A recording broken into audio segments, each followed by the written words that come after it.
And I'm Stan the Fan Charles, along with Ross Grimsley. We present on PressBoxOnline.com our weekly chat with a famous Oriole from the past. And we're talking with Diamond Jim Gentile. And Diamond, we're about 3 days past your 86th birthday. You look pretty damn good for 86. Happy birthday to you. Yes, sir. Well, you got to hold up on the age. You're going to cut my love life down. Now, we tried to set this up over the past couple of weeks. We got to thank your friend Tony, son Tony, for helping to do the technical aspects of this. We appreciate your taking the time to join Ross and I on this. So let me ask you a question. About a month ago, on May the 9th, it was the 51st anniversary of one of the biggest nights an Oriole has ever had. Talk about the night you hit back-to-back grand slam home runs in 2 different innings. Well, let's see. It's been so long. I guess it doesn't matter. Well, the night before, I was out until 6 in the morning. I had played at St. Paul, and there's 3 brothers there that own 6 bars that I was real friendly with. We went to dinner, and we went a few drinks and everything, and they let me out the hotel at 6 in the morning. And went in, and I took a shower and shaved, and I thought, oh, we got on the bus. We got out there to the ballpark, and I started to think, I don't know if I can handle it today. I'm not sure. But I don't know what the temperature was, but it was just chilly enough to wake you up, to make you feel good. And I said, well, I'll give it a shot. And I'm glad I did. But I didn't play the next day. That's the funny part. I didn't play the next day. Now, who did you hit the 2 grand slams? I know one was against Pedro Ramos, right? Ramos, yeah. And then the other one was Paul Giel. Yeah. Minnesota, I think he was. And signed him. He was known as he threw screwballs. Well, the one he threw me just was as straight as a string. Thank goodness I hit it. I got, you don't get up with the bases loaded that many times. And I got up 3 times that game with the bases loaded. You hit the back-to-back home runs, like in the first and second inning, I think. Or I think it was first and second. And you came up a 3rd time with the bases loaded. And what did you do? I got a sacrifice fly. Like I said, I didn't play the next day. And Richards pinch hit me in the top of the 9th with the bases loaded. And I struck out. Well, he proved he's human. Yeah, that's a little different. Ross, go ahead. Hey, Diamond, let's go way back, 1952. Okay, you signed with the Dodgers, Brooklyn Dodgers, as a pitcher, a high school pitcher.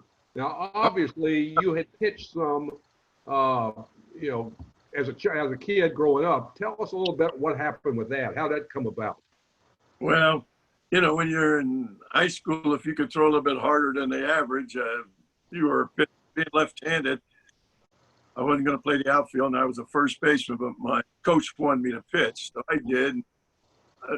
I did pretty good at it. I was 12 wins, 1 loss, and I pitched 75 innings. I struck out 134, and they thought they could teach me a curveball. I didn't know anything about a curveball, changeup. My catcher, Bob Bertucci, finally about the 6th game, he said, hey, I'm not going to put my finger down all day. Just throw the fastball. Well, I signed, and they told me I wouldn't go out until 1953.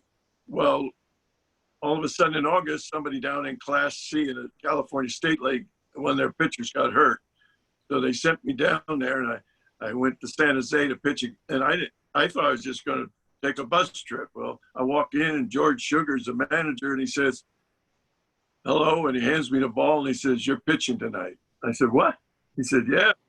Okay. So they had the 3rd baseman, Bob Bertucci, got 80,000. Don Zimmerman, the catcher, got 80,000. Marty Kehoe got 125,000. So they were called the San Jose Golden Sox. I went 7 innings with no hitter. and lost in the 8th. Marty Keough hit a triple to beat me. Drove in a couple of runs. After that, it was Katie bar the door. Married men get off the infield. And the only 2 games I won with my own home run. So the next year, my first year of spring training, they said, "You want to try first base or you want to be a pitcher?" I said, "Let me try first base." I never had to go back. Great. Well, let's talk about your first year in the big leagues, 1957. You played the last game at Ebbets Field. I mean, you had 5 Hall of Famers on that team. I know you had Gil Hodges at first base. Norm Larker was behind there. I think Steve Bilko was even there. So you had some guys a little bit ahead of you. But tell us a little bit about on that Dodger team: Roy Campanella, Gil Hodges, Pee Wee Reese, Duke Snyder, Drysdale, Koufax, Newcomb. What was that like for you coming up there? Well, I guess the guys, like, when you got up there, they didn't pay much attention to the rookies. They knew their job was safe. Hodges, the best first baseman in baseball at the time, he wasn't worried about his job. But anyway, they were real nice. I got real friendly with Roy Campanella. We were in Japan, and I led the team in everything: on home runs, RBI, batting average. And he's the one who gave me my nickname, Diamond Jim. Newspaper wanted to know what he thought of this Italian kid, and he said he's a diamond in the rough, and it just hung. But it was nice. When I got the first time up in the big leagues, I pinched hit for Sandy Koufax in Chicago, and I walked. Then I sat for about 6 days. We went back to Ebbets, and I take an infield and hit with the Scrubinis, and all of a sudden Reese goes, "Hey, Diamond, you're playing." I said, "Nah, I'm not playing. I play with the Scrubinis." He said, No. He took Hodges out. "You're playing." So we're playing the Phillies, and Robin Roberts was pitching. The first time up, I got safe on an error. I came up the second time in the 4th inning. The score was 2-2, and got to be 3-2. And I backed out of the box, and I started to think, they talk about Hodges. I mean, Roberts doesn't like to walk people. So I said, I'm going to sit on a fastball. If he throws me a curve, I'm just going to walk away and say thank you. Threw me a fastball, and I hit it up straightaway center, the facing of the upper deck. No more touched home plate, and also took me out. Let me ask you what Ross alluded to, that playing the last game at Ebbets Field. What was the atmosphere like that day? Was there like 5,000 people there because everybody was pissed at the Dodgers, or was it a sellout because everybody was so sentimental about it? Oh, 5,000. It was terrible. Everybody, like I told you, they sent me terrible letters about going to California on account of the pictures of me panning for gold and stuff. And I wasn't even on the club, for Pete's sake, and they're mad at me. But like I say, for me, it was good. I got to play. I got to start a game in the big league. And but Hodges and all those guys, they were a little sad on account of they've been there for 10 years or better, and now they all have to move to California. So it was tough on them. And just to show you, the last game, Campanella had crab flown in from Florida. After the game, we had crab and beer in the clubhouse the last day. So we're going to get to talking about the Orioles when you get to Baltimore, but overall, Diamond, you were one of the players before free agency came about that you were owned by the Dodgers, and they could pretty much do what they want with you. And it took you 6 or 7 years, maybe 8 years, to get to the big leagues, and you might have been able to get there 2 or 3 years earlier. Well, I thought so. My first year was the real full first year was in Class A. And most guys started in C or D, and I led the league in home runs and second in RBIs. And I thought did pretty good, but I went right back there the next year because Norm Larker was ahead of me, and they sent him down to Mobile again. And you just had to wait. You had 7 options on yourself. So every year you got optioned out, and nothing you could do. You know, when we came back from Japan, Buzzy Bavasi called me and said, they're going to move Hodges to third, you to first. And he said, you're going to get a good shot. Never happened. You know, I never could hit in spring training because I could not get excited. Because being a Humpty like I was, you played the first few games, and who did you face? The same guys you faced in AAA. You're not playing against and then Roberts and those guys. When they started to pitch, they put Hodges in, and we got shipped out. So, I mean, I couldn't get excited about facing the same guys in AAA. I mean, I'd play the game and try to get hits, but I wanted to face Spahn and guys like that to see. You know, I always said, all I want to know, can I hit in the big leagues? And I just, to me, hitting against guys I faced for the last 2 years mean much. Well, you found out that you could hit in the big leagues. You had a pretty good season in 1960. When you finished that 1960 season, this is before your great season, which is arguably the best offensive season by an Oriole ever, 61. When you finished 1960, were you convinced then that you knew you could hit major league pitching on a regular basis, Jim? Well, no, because I was always a worrier. That was one of my things. I never got mad at anybody but myself. Yeah. I knew they wanted me to drive in runs and hit home runs. And if I didn't do it, if I left a man on third or second and third and didn't drive them in, I got mad at myself. And that's what I guess they said I was hard to handle, and I don't understand that. I never had any trouble with teammates. I never had any trouble with managers. Everything I did, I hurt myself. 58, I put my hand through a water cooler, almost cut my index finger off. You know, stupid things. And I think that's one of the reasons why it took so long for me to really get a shot, is because everybody said, well, I don't know. You know, we don't know how he's going to act up in the big league. We don't put up with that stuff. And finally, you know, I really didn't even get a good shot with the Orioles. I didn't think I made the Orioles. We had Boog Powell, Bob Boyd, Johnny Powers, Walt Dropo, and me on first base, you know, in Miami Stadium. I mean, guy who played 2 innings, 3 innings. It seemed I was another Dick Stewart, iron hands. You throw me the ball, I drop it. I don't care. Everything happened. And the happiest day of my life was the last day of spring training. I knew I was going to go back to the Dodgers because that was part of the. And the next thing I know, he calls me in, and I go, oh. And he didn't even turn around. He just looked at me, and he just said, son, you can't be as bad as you look. He said, I want power. I need power on first base. He said, so I'm gonna give you 120 or better times at bat. And if you hit, you'll be my first baseman. You don't hit, I'm gonna send. That was the happiest day of my life. You know, because no one else, the Dodgers never said that. They always told you a bunch of bull. Even though Buzzy Bavasi was my friend, because when I went to the Orioles, Mr. McPhail sent me a contract for $6,000. And I was already making 85 in AAA. That's how the Dodgers kept you happy. They did pay you a little bit more. Mm-hmm. Back to him, and he sent it back again. And I finally sent it back saying, I'm not going to play for $6,000 to make a 7th place club. I didn't go over too well with him, I guess. Anyway, I'm very happy that I don't know if it was Lee or whether it was Paul or whether Bavasi who said give him a shot, you know, because they sent me back with $25,000 to the Dodgers. And I'd been right back where I started. But Bavasi wrote me a nice letter after managed in the past. He said that we just didn't want to get rid of you. We didn't want to lose you. And they didn't think they would.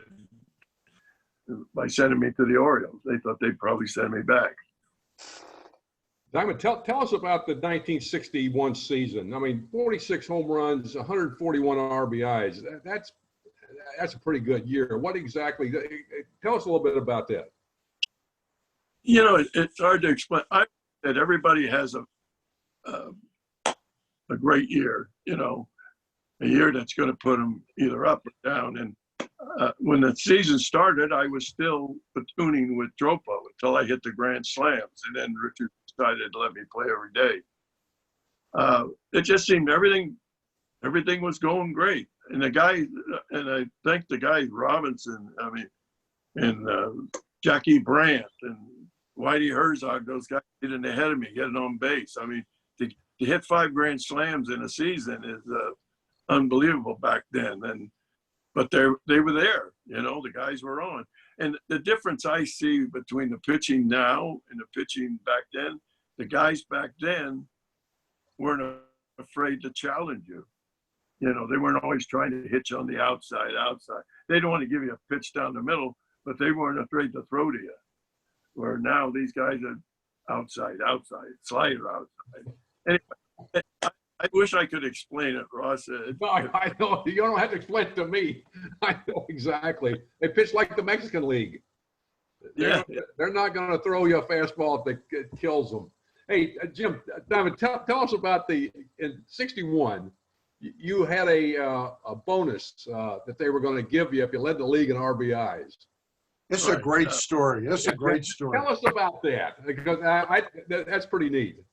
When we went in to talk contract, I had to hold out 3 days of spring training because he only wanted to give me a $10,000 raise. And back in your mind, like the guys now get 200%. I was thinking, give me 100% raise and I'll make 30.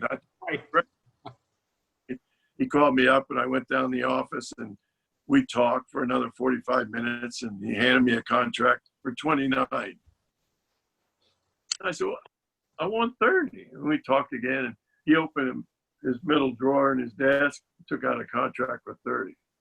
Right then and there, you know what my mind said? Tell him no, 40. Yeah. Smart at the time. But we talked about the RBIs. And he said, you drove in 141. I said, yeah. I said, that. He said, you're going to do that again? And I said, I doubt it. I said, I'm not a fool. I said, I know my average is 25 to 35 home runs, 75 to 100 RBIs, and I'm going to hit from 250 to 270. I know that because I have a big, hard swing. And he said, well, and I said, the one thing in my favor, I drove in 141 on 147 hits. I said, I don't know how many people do that. That's pretty damn good. Yeah. So anyway, we talked and he said, well, I'll tell you what.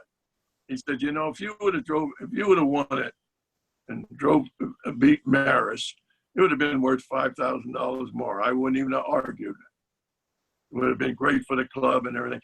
See, Lee had the deal. If you made the all-star team or you did something, that was for you. It meant nothing to the Orioles. Right. The Orioles was to win the pennant, win the American League back then. He said, but you make because I said, well, I made the all-star team, but that's glory for you, not so much for the Orioles. And I understood, man, So anyway, he said, when he told me that, I said, well, I'll just have to try for it next year. And what was it, 50 years later, I come here to throw out the ball. And the lady that walked me out to the mound, I said, you have a ball? And she said, no. I said, well, what am I going to throw? And then all of a sudden I listened to the announcer talk about the RBIs. And then here comes Lee's son out with this great big check like they have in the golf. That's a great story. Yeah. It was wonderful. Yeah. Well, it turned out that Saber had sort of investigated it and found out that Roger Maris had gotten an extra RBI that had been attributed to him, and they moved him back. So you guys finished for a tie at 141 RBIs. Great story. But Jim, I got to talk to you about that thing where you said, I never hurt anybody else, but I was only hurt myself. I remember as a kid, and I know there's tons of kids out there that are now my age. You were our favorite player, our first favorite player with the Orioles. Do you think your temper, if you had it to do all over again, was there a way you could have controlled that better, or did that fuel Jim Gentile to be what he was? Well, I think it helped me in a way. Not a lot of guys want to hang in there for 7 years, Yeah. And I just knew that even though I do some stupid things, I had some ability, and I said to myself, I just want to know, can I play in the big leagues or can't I? And if I go up there and they give me 120 times at bat and I hit 167, I know I don't have it. But I don't know. I think I got the temper from my mother. My mother had a terrible temper, you know. Well, they do say it's an Italian thing. You're a hot-headed Italian. But I know, Stan, now we do the fantasy camp together. And me and Diamond, we've done it for several years. And I know they had an award that they yeah, you know what it is too, don't you? They have an award, they call it the Red Ass Award. And they got a toilet seat and they painted it red. Right. Now Diamond he gets really, he's into this stuff. He's really into it. And as a player, obviously he was into it. Very hard on himself. He expected a lot of things from himself. And when he didn't do it, he was a little upset, obviously. But we got that award. They got that award for him. And that was quite a thing. In fact, if I look in my closet there, it's right in the closet. And I was one of my players, and I met him behind the batting cages down there and told him I'd break his jaw. Next thing, they gave me a pair of boxing gloves. Hey, Jim, give us a scouting report on Steve Jeppe. What kind of ball player, what kind of hitter Steve Jeppe is? He was a pretty good hitter, but you got to realize these guys don't touch a baseball for a year, then they come down. He was a hell of a catcher. I liked him as a catcher rather than a third baseman. But no, anytime you could get him, he'd fill your club. I only won the championship one time, and Rocky Johnson and I used to talk all the time on the phone during the winter and say, I'm going to get the guy's good. We ought to get that guy. Well, I told him, I'm tired of do that. The guy's gone when I want him, and I don't know who to take. So I said, this time I'm going to go there. I'm just going to take who's on the board, people I think will be fun to play with, and all the Italians I can get. And I won the son of a gun. Good for you. Good for you. Ross and I were talking earlier today, and we both were interested in the story about how Jim Gentile got into the fast food business.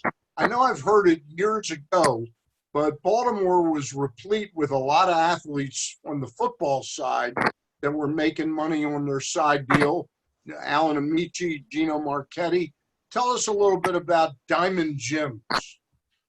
Well, I met a gentleman who already had a restaurant, and he had Kentucky Fried Chicken, Colonel Saunders, and he brought it over to the house, and I tasted it, and I'm not much of a chicken eater, but it was delicious.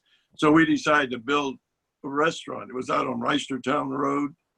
It was called Diamond Jim's, and it wasn't a drive-in. It was people came inside. We could seat 120 people. We were the first restaurant to have the phone where you pick up the phone, And when we opened up, Gino and Amici came to our opening, and so did, and of course, the Colonel was there, the original Colonel.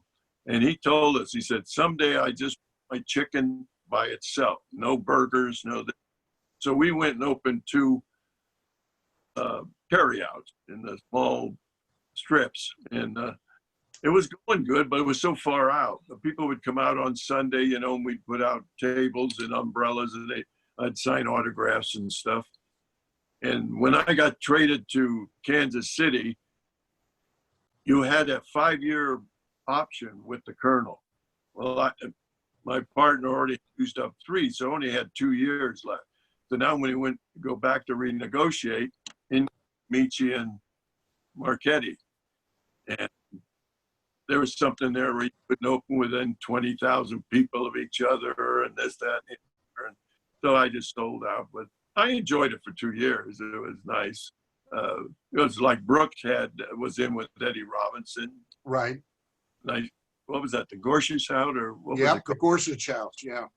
Well, I ate at Diamond Jim's. It was out in Randallstown. I think it was the area it was in. Yeah. Ross, what's up? What do you got next? Well, one of the things I know, Jim, you got back into baseball in 2001 in the Independent League.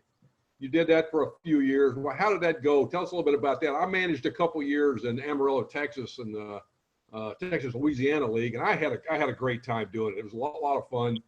But I just wondered how your experience was at that time. Well, I think it all depends on the owner. Correct. Who your owner is. I know at Fort Worth it was great. They rebuilt the stadium that was there in '56 in the Texas League. Beautiful stadium. They really rebuilt it, and we had a pretty good club. But I knew nothing about managing and managed.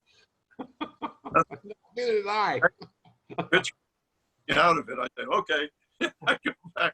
Next thing I know, boom, we're 5 runs behind. Started to learn, and I really enjoyed it. First year we got into playoffs for Fort Worth. And the only problem is you get these guys.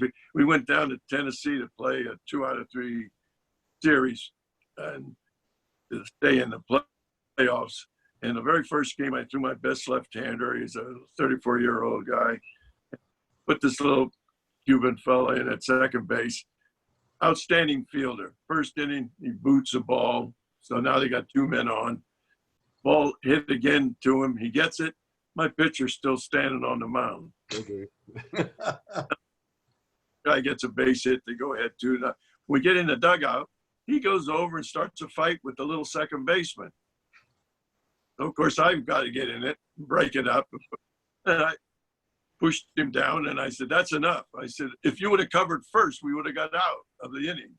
But it was such a different thing to be the boss and try to who pitch, win, and why. And the second year, when I went to Missouri,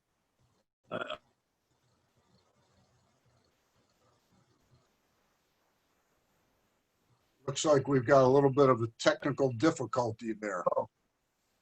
All right. Jim, can you hear us? yes, All right. It looks like we froze there. You still with us? yes, All right. I can see you. Okay. The story you were telling in the second year, just sort of your screen freezed up. Let's wrap this up though. When you look back on your career, Jim, it seems like once you left Baltimore, things sort of changed for you as a major league player. Do you look back on your Baltimore years with the most fondness of anything you did in baseball? Oh, absolutely. The fans were wonderful. I just loved it in Baltimore. I was so surprised that if I tell you, I went down when they announced that Hank Bauer was our manager. Yeah. They had me and Pappas and Barber and Triandis. We all went down and everything. And then after they introduced him, we had a meeting. He came up to me and said, now this year we're going to really go after it, this, that, and the other. And I said, yes, sir. I said, the 3 of us, Pat Jack and Pappas and I were going to the gym running. He couldn't lift weights, so all he could do is run, try to get your legs in shape. Well, unbeknownst to me, they had already traded me. They had traded winter meetings. But I'm home and having something to eat, and the phone rings, and the phone was right by my chair. And I said, hello. Hi, this is Lee McPhail, Jim. I just calling to tell you, geez, it's wonderful. You had 4 great years for us. I'm really happy about it. I just traded you to Kansas City. I hope you continue to have good years. Thank you. And he hung up. I never said a word. Yeah. I was just done. I couldn't believe it. I mean, I know, listen, Boog Powell was a great first baseman. And nothing, people thought that Boog and I didn't like each other. We're friends. That's baseball. I knew it was going to happen. I mean, I'm about 6, 7 years older than Booger, if not more. And he's a first baseman, not a left fielder. Right. So somewhere along the line, they're going to have to make a move into first. Well, I didn't know it was going to come that quick. I thought I might get another year just to see, but Lee didn't give me much chance to say anything. And No, it doesn't sound like he did. and then to Kansas City, they won't sell you to a club where you could maybe do something. And Colavito was there. Mr. Finley bought Colavito and I for power. Rocky had a good year. I hit 28. I had a deal with him for every home run over 27. I get $1,000. When I hit 27, I pinched hit. They started to play, but I mean, they did it. They didn't want to pay me the $1,000, but they finally had to pay me. They played me a game, and Ramos was pitching. We played the Yankees. I hit my 28th off Ramos. And they had to give you a bonus. I hit 9 off Ramos in my career. Every time I see him, it's like Bizarro. Bizarro told me I hit 2 in Memorial Stadium straight away over the center field fence. And the next day I saw him, he said, I hit you in your big ass next time. But that's why when they asked me to come back and do the suites or whatever, I can't wait. All right. Fantasy camps. I was very lucky to be with Ross this year. Oh, yeah, we had a blast.